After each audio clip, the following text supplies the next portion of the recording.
እዚህ በደንብ ሃይምሮ መሰረታዊ ሰውታ ማለት ነው። ተኸታተልቲ ናይዝ መደብ ዚ ባርከስ ናይ ልምዓት ምህረናውን ስፍሓት ወይ ከዓ ኤሪያ ናይ ዘስዕባ ረኪብና ማለት እዩ። ንኣብነት ቀዳመይቲ find area of the sector formed by ABC. find area of the sector formed by ABC. ስፍሓት ናይ ዚኣ ሴክተር ዚኣ ረኸብ እዩ።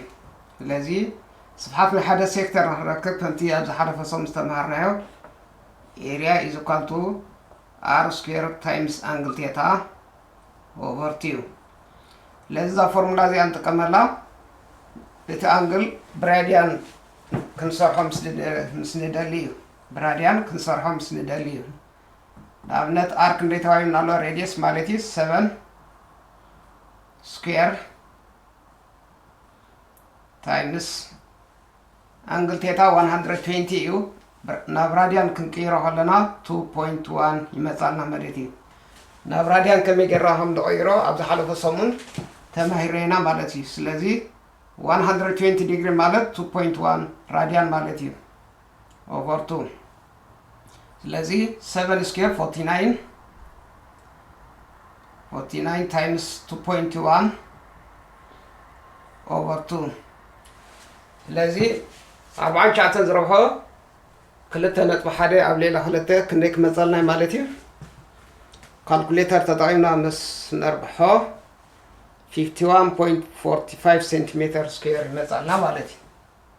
is equal to 51.45 ሴንቲሜትር ስኩዌር ይኸውን። ስለዚ ስፍሓት ናይዛ ሴክተር እዚኣ 51.45 ሴንቲሜትር ስኩዌር ይኸውን። ናብዚኣ ካልአይቲ ምስ ንመፅኻ find area of the triangle formed by AOB. AOB ናይዛ ትራያንግል ካ ናይዛ ሼዲድ ፓርት ወይ ከዓ ናይዛ ተለፊያ ዘላ ትራያንግል ስፍሓት ረኸብ እዩ ዝብለና ዘሎ። ስለዚ ኤሪያ ናይ ሓደ ትራያንግል ክንረክብ ኤሪያ is equal to 1 over 2 sin theta AB. ስለዚ እዛ ፎርሙላ እዚኣ ዝተጠቐምናላ ምክንያቱ ክልተ ሳይድን አንግልን ስለተዋህበና ሄት ስለዘይተዋህበና ሓንቲ ፎርሙላ እንጥቀመላ ይካልና። ስለዚ ክልተ ሳይድን ሓደ አንግልን ስለተዋህበና እዛ ፎርሙላ እዚኣ ተጠቂምና ስፍሓት ናይዛ ትራያንግል እዚኣ ንረክብ ማለት እዩ። ባርከስ 1 over 2 ታይምስ ሳይን አንግል 120 እዩ ታይምስ 7 ታይምስ 7 A 7 ሴንቲሜትር ቢ 7 ሴንቲሜትር እዩ። ስለዚ 1 over 2 ሳይን 120 ካልኩሌተር ጌርና እንጥቀም ክንደይ ክመፃልና እዩ? 0.867 ታይምስ 7 ታይምስ 7 49 መፃልና እዩ። ስለዚ እዚ ምስ ነርብሖ ክንደይ ክመፃልና at last 21.22 ሴንቲሜትር ስኩዌር መፅእ ማለት እዩ። ስለዚ 21.22 ሴንቲሜትር ስኩዌር እዩ። ስለዚ ስፍሓት ናይዛ ትራያንግል እዚኣ 21.22 ሴንቲሜትር ስኩዌር ይኸውን።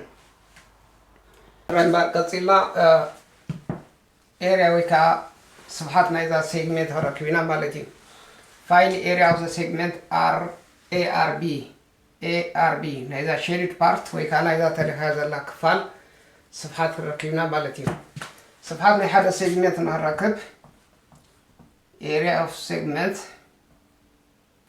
area segment is equal to area sector minus area triangle. ስለዚ ኤሪያ ናይታ ሴግሜንት ንረክብ ኤሪያ ኦፍ ዘ ሴክተር ማይናስ ኤሪያ ኦፍ ዘ ትራያንግል። ኤሪያ ናይታ ሴክተር ክንደይ መፂልና ነይሩ ማለት እዩ? ኤሪያ ናይታ ሴክተር 51.45 ሴንቲሜትር ስኩዌር መፂልና ነይሩ እዩ።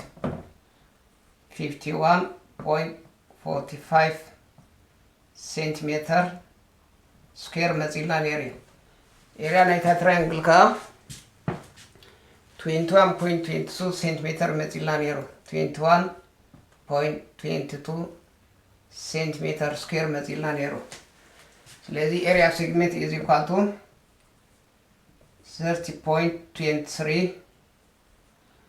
سنتيمتر سكوير يكون ስለዚህ ነዛ ሴግሜንት ኤሪያ 30.23 سنتيمتر سكوير يكون ምክንያቱም መጀመርታ ናይታ ሴክተር ኤሪያ ክንደያ ናይታ ምልእት ሴክተር ኤሪያ ምስረከብና ቀጽልና ናይታ ትሪያንግል ኤሪያ ረኺብና መበል ካልኣይ ደረጃ ስለዚህ ካብታ ምልእት ሴክተር ዝጎደሎ ናይታ ትሪያንግል ክኔክተር ፈላ ማለት እዩ ናይታ ሴግሜንት ተፈላ ማለት እዩ እዛ ሴግሜንት እዚኣ ተፈላ ማለት ስለዚህ ዝተረፈ ኤሪያ ናይታ ሴግሜንት ማለት ስለዚህ ኤሪያ ናይታ ሴግሜንት አንዴ ኮን ማለት እዩ 30.23 سنتيمتر سكوير يكون